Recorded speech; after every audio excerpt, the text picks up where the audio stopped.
Step 13, almost to the finish line, is negotiating any repairs or credits with the seller.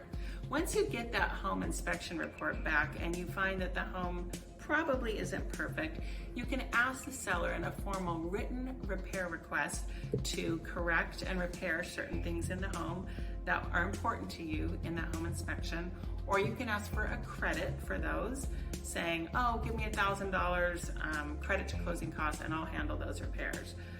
You can ask for termite work to be done, roof work to be done, anything like that. It is a second round of negotiations. I love to tell my buyers, okay, round one is when you first get into escrow. Round two is with these repair requests. They were kind of gone in the early part of 2022, and during the pandemic, sellers would say, take it as is, I'm not doing a darn thing, and that's how they went. But now that the crazy mayhem is over, you as a buyer have more leverage, so you can request items to be repaired or credits for them, and then you just handle it after close of escrow. They'll credit you money for closing costs through escrow, and then it's up to you whether you spend it on repairs or not. That's totally up to you.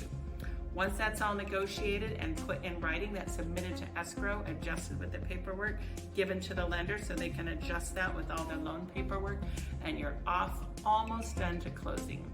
So the next video is all about the final closing steps.